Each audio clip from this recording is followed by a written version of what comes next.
सुस्वागतम. ठरलं तर या मालिकेच्या आजच्या भागामध्ये आता अगदी मनपूर्वक मी तुमचं स्वागत करते. आजच्या भागामध्ये आता अर्जुन आणि सायली मंदिरातून दर्शन घेऊन येऊन आता हॉस्पिटलमध्ये येतात. डॉक्टर मधुहूंना चेकच करत असतात. चैतन्य आणि प्रताप तर तेथे असतात. तेव्हा आता अर्जुन डॉक्टरांना विचारतो की नक्की यांना काय झालं होतं. डॉक्टर सांगतात की तसं आता काही माहिती नाही, परंतु आता कोमामध्ये असणाऱ्या पेशंटचे मात्र हृदयाचे ठोकेही वरखाली होऊ शकतात आणि तसं आता हे धोका टळलेला आहे, कारण पेशंट आता स्टेबल आहे. तेव्हा आता सायलीच्या जीवात जीव येतो आणि सायलीचा चेहरा खुलतो. तेव्हा आता सायली म्हणते की हे बघा, मधुहूंची तब्येत माझ्यासाठी स्थिर आहे, हेच माझ्यासाठी खूप काही आहे. तर म्हणजे देवी आईच पावली असं म्हणायचं. म्हणून सायली आता देवी आईला अगदी नमस्कार करते आणि तेवढ्यात आता मधुहूंची जी बोट आहे तर ती हालचाल करतात. तेव्हा अर्जुन डॉक्टरांना विचारतो की हे बघा, मधुहूंच्या आत्ताच्या कंडिशन मध्ये आणि पहिल्या कंडिशन मध्ये काय बदल आहे. तर त्यावर डॉक्टर अर्जुनला बाहेर बोलावतात आणि तुम्हाला मी नंतर सांगतो असे बोलून आता अर्जुनला बाहेर बोलवतात. तर आता सायली अर्जुनला म्हणते की मी जरा मधुहूंशी बोलते. तर अर्जुन म्हणतो की ठीक आहे सायली. आणि आता सायलीचा खुललेला चेहरा बघून अर्जुनचा चेहरा सुद्धा आता खुलतो आणि खुश होत आता अर्जुन, चैतन्य, प्रताप हे डॉक्टर बरोबर बाहेर येतात. सायली मधुहूंच्या जवळ बसते आणि म्हणते की मधु, खरंच तुम्ही किती घाबरवलं मला. तुम्हाला जर काही झाले तर मात्र ते सहन नाही करू शकणार मी. आणि हे बघा, मी तुम्हाला सांगून ठेवते बरं का मधु, तुम्ही मला सोडून कुठेही जायचं नाही. तर आणि हे बघा, आता खूप झालंय असं हॉस्पिटलमध्ये पडून राहण्याचं. आता मात्र तुम्ही बरं व्हायचं आणि आश्रमामध्ये जायचं. तर सांगाल ना मधु, तुम्ही अगदी बरे होताल ना लवकर. आपल्याला लवकरात लवकर आश्रमात जायचं आहे बरं का मधु. तेव्हा आता सायलीचे डोळे पुन्हा भरून येतात. तेव्हा आता मधु अगदी डोळे उघडतात आणि परत डोळे बंद करतात. सायली आता हे सर्व बघते. मधु पुन्हा आता डोळे उघडतात. तर ते बघून आता सायलीला खूप आनंद होतो. सायलीला असं वाटतं की आता आपण जे काही बोलतो ते मधुहूंना कळते. तर म्हणून ती लगेच आता मधु अगदी खुशच मधु करत असते. आणि मधु, तुम्ही डोळ्यांची उघडझाप केली, खरंच आहे का की मला भास झाला मधु. सायलीला इतका आनंद होतो. सायली परत विचारते की मधु, अहो मला भास झाला की काय. आणि खरंच डोळ्यांची उघडझाप तुम्ही केली ना मधु. तेव्हा आता मधु पुन्हा डोळ्याची उघडझाप करतात. ते बघून तर सायलीला आणखीनच आनंद होतो. तेव्हा आता मधु सारखी डोळ्याची उघडझाप करतात. ते बघून सायलीला आणखीनच आनंद होत असतो आणि परत डोळ्यामध्ये पाणी, आनंद अश्रू डोळ्यातून येतात आणि म्हणते की माझी वेडी आशा, कदाचित मला भास वगैरे झाला असेल. तर आणि काय हो मधु, तुम्हाला सुद्धा माझ्याशी गप्पा मारावसे वाटतात का. आता मधु पुन्हा डोळ्याच्या इशाऱ्याने आता डोळे उघडझाप करतात. म्हणजे आता त्यांना गप्पा मारावसे वाटतात असं ते सायलीला इशारा देतात. ते बघून आता सायलीला आणखीनच छान वाटतं, इतका आनंद होतो. आणि ती मधुहूंना विचारते की मधु, अहो तुम्ही मला खरंच उत्तर देतात की काय. इतका आनंद मात्र मित्रांनो आपल्या सायलीला आज झालेला असतो. आता मधु सारखी उघडझाप डोळ्यांची करत असतात. ते बघून सायलीचा आनंद गगनात मावेनासा होतो. तेव्हा आता डोळ्यातून आनंद अश्रू सुद्धा येत असतात आणि म्हणते की मधु, अहो तुम्ही डोळ्यांची म्हणजे पापण्यांची उघडझाप केली, म्हणजे हो म्हणालात. तर आता मधुहूंच्या डोळ्याच्या इशाऱ्यावरून सायलीला खूप काही समजते. आणि हे बघा मधु, मला वाटतं ते बरोबर आहे, म्हणजे तुम्ही माझ्या प्रश्नांची उत्तर देतात. तर मधु पुन्हा डोळ्याची उघडझाप करतात. तसं सायलीला इतका आनंद होतो. सायली धावतच बाहेर येते आणि म्हणते की अहो बाबा, हे बघा मधु माझ्यांशी बोलले. ते ऐकून सगळ्यांना आश्चर्याचा धक्का बसतो. प्रताप विचारतो की सायली काय बोलतेस बाळा. सायली म्हणते की शब्दांचे ते अगदी उच्चार नाही बोलत, परंतु पापण्यांची उघडझाप करून ते मला अगदी त्यांचं बोलणं सांगतात. तेव्हा आता हे ऐकून सर्वांना खूप आनंद होतो. त्यांचं उत्तर जर हो असेल तर ते पापण्यांची उघडझाप करतात. तर त्यावर तर अर्जुन म्हणतो की काय बोलतेस सायली, सिरियसली, अगं तू खरं बोलतेस का. तेव्हा आता सायली म्हणते की हो, चला मी तुम्हाला दाखवते चला. म्हणून ती अर्जुनच्या हाताला धरते आणि म्हणते की चला आतमध्ये. सगळे आत येतात. सायली म्हणते की हे बघा मधु आता माझ्याशी बोलतील. तर किंवा मात्र आता सायली सगळ्यांच्या समोर विचारते की मधु, तुम्हाला आता आम्हाला इथे सगळ्यांना बघून आनंद होतो ना. तर अजूनपर्यंत पापण्यांचा इशारा काही आता केलेला नसतो. पापण्या अगदी म्हणजे डोळे उघडझाप काही मधु करत नाही. तर किंवा आता सायलीच्या डोळ्यातून पुन्हा पाणी येते. सायली वाटच बघून असते. अर्जुन म्हणतो की सायली, अगं हे बघ त्यांचे डोळे नाही हलत, मधु कोमत आहे त्यामुळे त्यांची बॉडी ही मुव्हमेंट होऊ शकत नाही. सायली बघ अगं. तेव्हा आता मधुहूंची अजूनपर्यंत काही डोळ्यांची उघडझाप नसते. तर प्रताप म्हणतो की सायली, मला असं वाटतं की तुला भास झाला असेल. सायली म्हणते की नाही बाबा, भास नाही. आणि मधुहूंना म्हणते की बोला मधु, अहो बोला ना, सगळ्यांना सांगा बरं की तुम्हाला माझं बोलणं कळतं, तुम्ही मला प्रतिसाद देतात म्हणून. सायली पुन्हा खुश होत विचारते की मधु, अहो बोला की तुम्हाला खरंच आता आम्हाला सगळ्यांना इथे बघून आनंद होतो ना.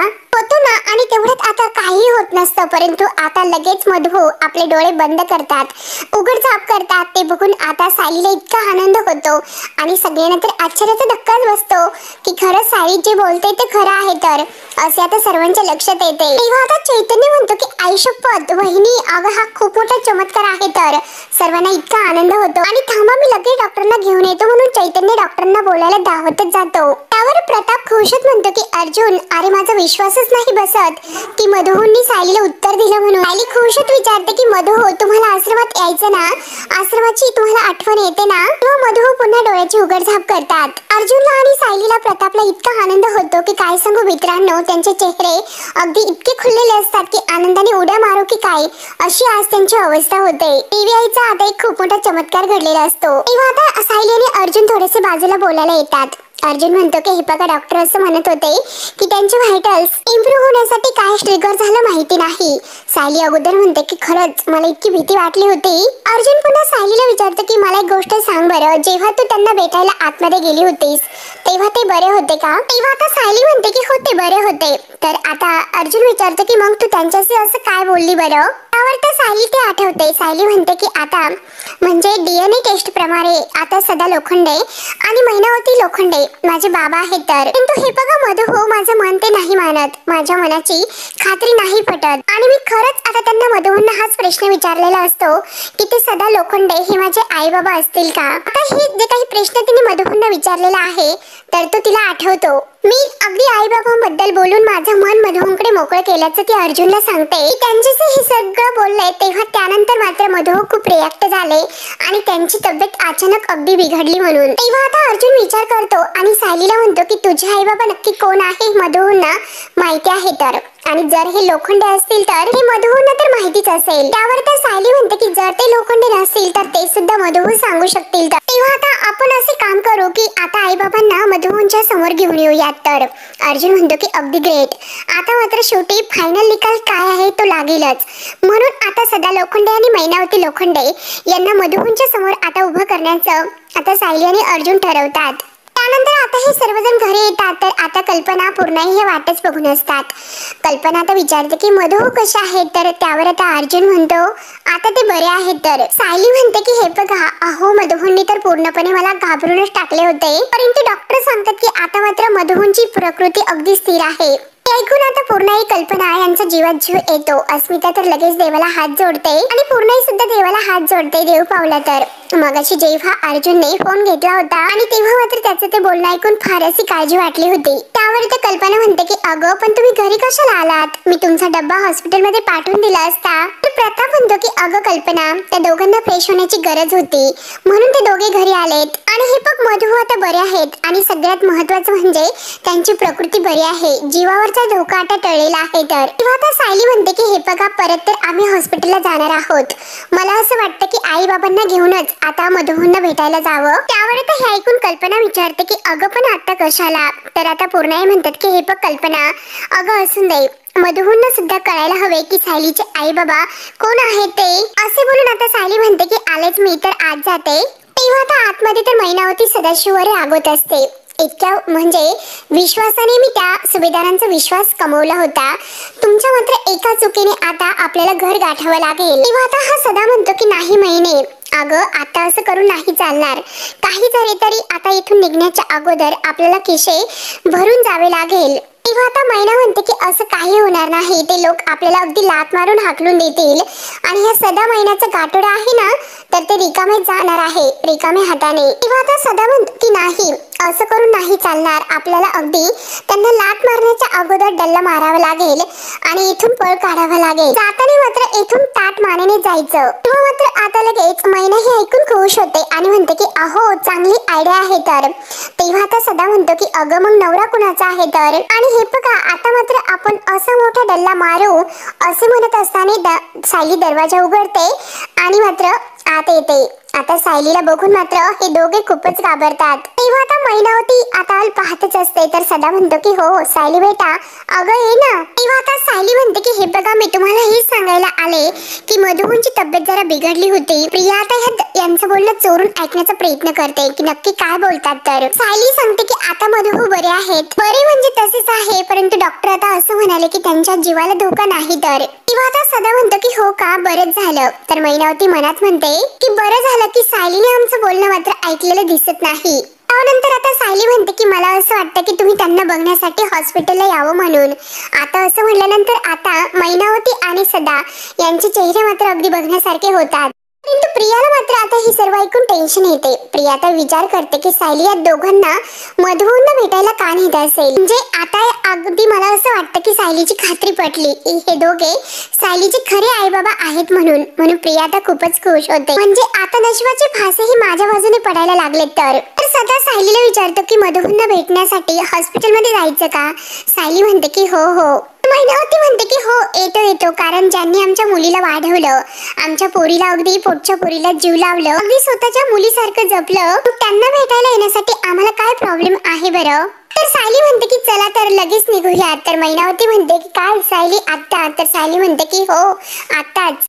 आता सायली बरोबर अगदी हॉस्पिटलला जायला निघतात। त्यानंतर आता इकडे हा सचिन आता लॅपटॉपवर काहीतरी काम करत असतो। मोबाईल आता खिशातून काढतो आणि बघतो तर काय अस्मिताचे इतके मेसेज आणि मिस कॉल्स आणि विचार करतो की कशासाठी आले असतील। आता नक्की हिला काय झाले असे बोलून तो लगेच आता अस्मिताला फोन करतो। तर अस्मिता आता त्याचा व्हिडिओ कॉल उचलते आणि म्हणते की काय रे सचिन कसं आहेस की तुला मिस कॉल केले तरी सुद्धा तू माझा कॉल नाही घेतला। तर तेव्हा आता सचिन म्हणतो की बापरे म्हणजे आता मी तुझे इतके कॉल्स घेतले नाही मेसेज घेतले नाही तरी सुद्धा तुझा मूड चांगला आहे। म्हणजे खरंच माझ्या बायकोला कॉल लागले की काय दुसरीकडे कुठे लागला म्हणून तो अस्मिताची गंमत करतो। तेव्हा आता अस्मिता म्हणते की अरे तू गायब असण्याची आता सवय झालेली आहे मला आणि हे बघ ना। आणि अस्मिता त्याला म्हणते की अरे लवकर ये ना तू कारण आता बऱ्याच दिवसापासून आपल्या आई बाबांना म्हणजे सचिनच्या आई बाबांना कल्पना आणि प्रतापने बोलावलेलं असतं आणि आता मात्र कुठे त्याला योग आलेला असतो मग तू ये ना त्यांच्यासोबत। तेव्हा आता सचिन म्हणतो की अरे बापरे म्हणजे आता आई बाबा हे कायम अगदी एकटे असतात आता आपल्याला सुद्धा त्यांच्याबरोबर वेळ घालवायला नसतो मग आज मात्र त्यांना बोलण्यासाठी कुठेतरी कंपनी भेटेल बहुतेक। तेव्हा अस्मिता ओरडते। अस्मिता म्हणते की ए तुम्हाला टोमणं मारतोस का मी नेहमी माझ्या माहेरी असते याबद्दलच ना। आणि तेवढेच साक्षी आता सचिन जवळ आलेली असते। तेव्हा मात्र आता तो म्हणत असतो की अगं हे पण मला आता हा जो काही सूर लागलेला आहे ना तो नक्की अश्मी देशमुखचा लागलेला आहे। तर आता साक्षी तेथेच असते। आता मात्र ती थोडी अगदी बाजूला असते आणि ती आता सचिनकडे येण्याचा प्रयत्न करत असते। तेव्हा आता सचिन हसतो आणि म्हणत असतो हा कॉल मात्र माझ्या बायकोला लागलेला आहे। तर तेव्हा अस्मिता म्हणते की पोरे आता अरे इथे घरामध्ये किती टेन्शन सुरू आहे त्यामुळे माझे हार्मोन्स अगदी खालीवर होतात त्यामुळे तुला माहिती आहे का अरे सचिन माझी खूप अशी चिडचिड होते रे। त्यावर आता सचिन म्हणतो की अस्मी अगं हे बघ चिडचिड अजिबात करायची नाही। तर आपल्याला हसरं बाळ हवं आहे की नाही त्यामुळे त्याच्या आईने मात्र कायम नेहमी हसतच राहायचं आणि पूर्णाची तुला जे काही सांगतात ना ते सगळं काही ऐकायचं ओके। मात्र आता सचिन हा व्हिडिओ कॉलवर बोलत असतो अस्मिताशी। तर साक्षी पाहते साक्षी म्हणते की नक्की आता याचा व्हिडिओ कॉल सुरू आहे की ऑनलाईन मीटिंग सुरू आहे असं ती आता विचार करते आणि पाहतच असते। त्यानंतर आता सायली मैनावती आणि सदाशिव यांना घेऊन मधुहूंच्या समोर हॉस्पिटलला येते। अर्जुन सुद्धा तिच्या सोबतच असतो। तेव्हा आता ती मधुहूंना म्हणते की मधुहू हे माझे वडील सदाशिव लोखंडे आणि ही माझी आई आता मैनावती लोखंडे। तेव्हा आता सदाशिव हात जोडण्याचं नाटक करतो आणि म्हणतो की मधुहू अहो तुम्ही माझ्या लेकीला अगदी स्वतःच्या मुलीसारखं वाढवलं हो तुम्ही तिच्यावर चांगले संस्कार केले म्हणून आज आमची मुलगी अगदी श्रीमंताच्या घरात आहे एक सून म्हणून। मधुहू तुमचे उपकार कसे फेडू तेच कळत नाही अगदी कातड्यांची अगदी जोड केली तरी सुद्धा तुमचे उपकार नाही फिटणार हो।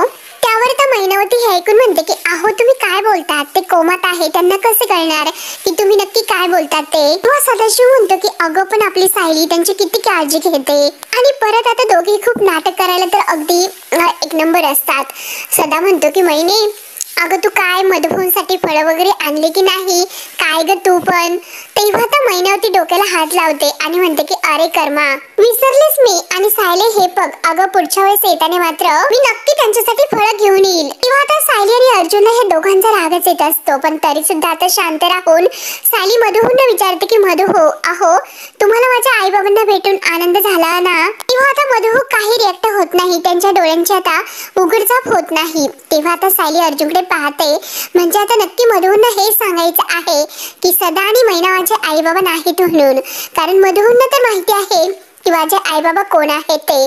त्यानंतर आता इकडे साक्षी, आता सचिन नक्की कोणाशी बोलतो हे अगदी पाहत असते. आता साक्षी त्याच्या पाठीमागून येतच असते आणि आता सचिन असं काही बोलतो की ह्या बाबतीत मात्र मला हलगर्जीपणा नकोय, जे रूल्स मी दिलेले आहेत ते नियमित अगदी वर्क करायचे तर. आणि तेवढ्यात मात्र आता हा कंपनीचं जे काही काम आहे तर त्या मुलीशी बोलत असतो. आता अस्मिताचा फोन कट झालेला असतो. साक्षी डोकावून पाहते आणि त्या साक्षीचा चेहरा खुलतो. आता तिला असं वाटतं की नक्की ऑनलाईन मीटिंग आहे तर त्या बाबतीत आता हा बोलत आहे तर. कारण सचिन हा खूप हुशार असतो, त्याला आता कळालेलं असतं की नक्की आता साक्षी येते म्हणून त्याने आता हा व्हिडिओ कॉल आहे तर तो चेंज केलेला असतो तर. आणि आता फोन ठेवल्यानंतर मात्र आता साक्षी त्याला हाय म्हणते. सचिन तिच्याकडे बघून म्हणतो की हाय ब्युटिफुल, आणि साक्षी त्याला म्हणते की तुझं काम कंटिन्यू कर, मी तुला डिस्टर्ब केलं तर. तेव्हा आता लगेच सचिन म्हणतो की काही नाही बस ना. साक्षी आता त्याच्या जवळ बसते. त्यानंतर आता इकडे अर्जुन, सदा आणि मैना या दोघांना म्हणतो की तुमचं काम झालं, तुम्ही आता जाऊ शकतात. सदा म्हणतो की काय? तर अर्जुन म्हणतो की अहो तुम्हाला मधुभाऊंना दाखवायचं होतं, मग ते काम झालं आमचं, त्यामुळे तुम्ही आता घरी जाऊ शकतात. जर डॉक्टरांनी पाहिलं की येथे खूप गर्दी झाली तर ते तुमच्यावर ओरडतील. आणि मी तुम्हाला घरी जाण्यासाठी कॅब बुक केलेली आहे, ती कॅब येईनच आता. आणि चल ग मैने, चल बरं आता. आणि मधुभाऊंसमोर हात जोडतो. येतो बरं का मधुभाऊ, येतो. आता असे ऍक्टिंग करत सदा आणि मैना निघून जातात. तेव्हा आता सायली ही मधुभाऊं जवळ बसते आणि मधुभाऊंना म्हणते की आता येथे जे येऊन गेले ते माझे आई बाबा आहेत तर. तुम्ही जो काही फोटो माझ्या गाठोड्यात ठेवला होता त्या फोटोवरून यांनी त्यांना शोधून काढले तर. परंतु हे बघा मधुभाऊ, अहो माझं मन मात्र मानत नाही की हे माझे आई बाबा आहेत म्हणून. तेव्हा आता इकडे सदा आणि मैना बाहेर येतात. तर मैना सदाला विचारते की अहो तुम्ही त्या सायलीच्या बापाशी म्हणजे त्या मधुभाऊंशी असं का बोलत होतात की जसं त्याला काही सगळं काही ओळख समजतं म्हणून. आणि सदाची ऍक्टिंग करते की तुमचे उपकार झाले. तेव्हा आता सदा मैनावर ओरडतो की ए मैने, अगं मला अक्कल कमी आहे का? मी फक्त त्या सायलीचं मन राखण्यासाठी तसं बोललो. त्यानंतर आता आतमध्ये अर्जुन मधुभाऊंना सांगत असतो की मधुभाऊ, मी सायलीच्या शाळेत गेलो होतो आणि तेथे मात्र गेल्यानंतर मी यांना शोधून काढले तर. मी सायलीच्या आणि तिच्या आईचे DNA सुद्धा अगदी रिपोर्ट म्हणजे केलेले आहे तर. आणि त्याचे रिपोर्ट सुद्धा मॅच झालेत. आणि हे बघा मला तरी सुद्धा असे वाटते की सायली त्यांची मुलगी नाही असू शकत. जेथे हे रिपोर्ट चेक केले तर ती लॅब खूप खात्रीची आहे तर तेथून आता हे रिपोर्ट चुकीचे नाही येऊ शकत. तेव्हा आता मधुभाऊ ऐकत असतात. त्यानंतर आता इकडे सदा मैनाला म्हणतो की चल ना, अगं बाहेर तर आलो ना, मग चल पाणीपुरी खाऊयात. मग हे बघ नेहमीप्रमाणे आपली जी शक्कल आहे ना ती लढवायची, कारण पाणीपुरी खायच्या आणि त्यानंतर मात्र त्याच्या बरोबर भांडायचं त्या पाणीपुरीवाल्या बरोबर. तेव्हा आता मैना म्हणते की अहो ते करायला तर मला आवडतं, परंतु आता तिकडे सुभेदारांच्या घरात आपल्याला लगेच जावं लागेल. सदा विचारतो की अगं तेथे काय इतकं आपली कोण वाट बघत राहणार आहे तर. तेव्हा मैना म्हणते की अहो आपलं काय ठरलं होतं की मोठा डल्ला मारायचा म्हणून आणि पळून जायचं. तेव्हा आता सदा म्हणतो की अगं आजच, अगं वेडी आहे की खुळे आहेस तू? हे सर्व कसं करायचं घरात सगळे असताना मात्र? मैना म्हणते की अहो ते सगळेजण कामावर गेलेले असतात.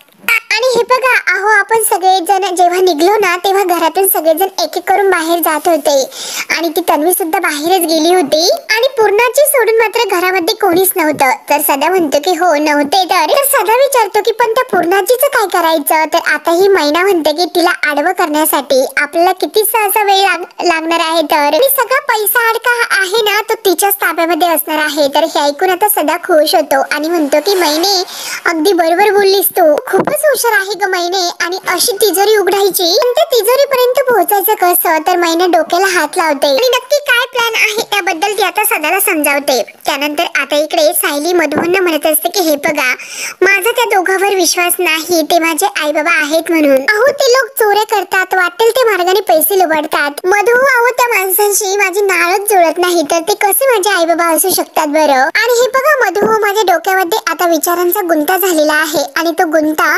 फक्त तुम्हीच सोडू शकता। तर तुम्ही यांना सांगितलं होतं की माझे आई बाबा जिवंत आहे आणि मग तुम्हाला हे सुद्धा माहिती असेल की नक्की कोण आहे ते, आणि ते सत्य जाणून घेण्याची मधु मला खरंच खूप गरज आहे। तर आणि हे सत्य फक्त तुम्हीच मला मधु सांगू शकतात। मग आता येऊन गेलेले सदा लोखंडे आणि मैनावती लोखंडे खरंच माझे आई बाबा आहेत का? आता मधु आपल्या डोळ्यांची उघडझाप करत नाही। तर आता हे बघून अर्जुन म्हणतो की सायली, मधुने आतापर्यंत खरंच काही मुवमेंट केलेली नाही, तर म्हणजे त्यांचं उत्तर नाही आहे। तर सायली आता मधुहून विचारते की मधु, अहो सांगा ना मला जे वाटतं की ते लोखंडे माझे आई बाबा नाही, तर हेच खरं आहे ना? तेव्हा आता सायलीने मधुहूनचा हात हातामध्ये धरलेला असतो आणि आता मधु डोळ्यांची उघडझाप करतात। म्हणजे सायलीला आता जे काही वाटत आहे की ते तिचे आई बाबा नाहीत, आता हे मधुहून नाही असं उत्तर देतात। म्हणजे आता सायलीच्या आणि अर्जुनच्या चेहऱ्यावर जो काही आनंद आता येतो तेव्हा सायलीला खूप छान वाटतं की नक्की आता हे दोघे माझे आई बाबा नाहीत हे मधुहूनने आता सांगितले। तेव्हा आता सायली पुन्हा म्हणते की मी पुन्हा एकदा खात्री करून घेते, ते DNA रिपोर्ट हे चुकीचे आहेत ना, असे ती मधुहूनला विचारते। तेव्हा आता मधु पुन्हा डोळ्यांचा इशारा करून हो असं म्हणतात। तर आता सायली आणि अर्जुनला खूपच आनंद होतो। तेव्हा आता सायली म्हणते की मधु, मैनावती आणि सदाशिव लोखंडे हे माझे आई बाबा आहेत, हा एक खूप मोठा गैरसमज आहे ना? तेव्हा आता सायलीला खूपच आनंद होतो, इतक्या मोठ्याने ती आता हसत असते आणि अर्जुनला सुद्धा ती हातामध्ये हात धरून मधु थँक्यू उड्या मारत आता ती घट्ट मिठी मधुहूनला मारते आणि अर्जुनला म्हणते की बघितलंच ना तुम्ही, मधुहूनने स्पष्ट सांगितलं की मैनावती आणि सदाशिव लोखंडे माझे आई बाबा नाहीत। तर आणि अर्जुनला म्हणते आता आणखी कोणता पुरावा तुम्हाला हवा आहे? तर आता अर्जुनची सुद्धा खात्री पूर्णपणे पटते आणि तो सायलीला घट्ट आता मिठीत घेतो आणि सायलीला म्हणतो की रिअली सॉरी बायको, तुझं अगोदरच ऐकायला पाहिजे होतं। सायली आता अर्जुनच्या मिठीत खूप आता रडत असते। तेव्हा आता सायली म्हणते की अजून सुद्धा वेळ गेलेली नाही, कारण माझे आई बाबा आहेत असं मानून मात्र आपण त्यांचं खूप काही सहन केले, पण आता मात्र मी त्यांना धडा शिकवणार म्हणजे शिकवणारच। तर अर्जुन सुद्धा ठरवतो। मित्रांनो, हा भाग येथे संपतो। पुढील भागामध्ये आता सदाशिव आणि मैनावती आता पूर्णाजीला म्हणतात की कॉफी करू का तुमच्यासाठी, म्हणून मैनावती आता पूर्णाईला कॉफी करते, पण त्यामध्ये आता औषध टाकते आणि आता कॉफी ती आता पूर्णाईला प्यायला देते। तेव्हा आता पूर्णाजी बेशुद्ध होते, तर सदा आणि मैना मात्र तिला रूम मध्ये अगदी बेडवर नेऊन झोपवतात। त्यानंतर आता अस्मिता, कल्पना हे सगळ्याजणी घरी येतात, अर्जुन आणि सायली सुद्धा। अस्मिता म्हणते की पूर्णाजी कुठे राहिली बरं? मी तिला सांगणार आहे की माझ्या सासूबाई चिडलेल्या आहेत, ती कारण बाहेर नाही आली। आणि तेवढ्यात मात्र आता मैनावती आणि सदा मात्र सगळे काही दागदागिने घेऊन पळत असतात। तेव्हा सायलीचं लक्ष जातं। सायली म्हणते की कोण आहे, पकडा पकडा। तर अर्जुन त्यांच्या मागे धावतो आणि शेवटी मात्र अर्जुन आणि सायली त्या दोघांना पकडतात। आता मात्र शेवटी काळे कपडे त्यांनी घातलेले असतात आणि आता अर्जुन सायलीने या दोघांना अगदी रंगेहात पकडलेले असते। तेव्हा मित्रांनो, आता पुढे काय होईल हे बघण्यासाठी आपल्या चॅनलला नक्की सबस्क्राईब करत राहा। धन्यवाद।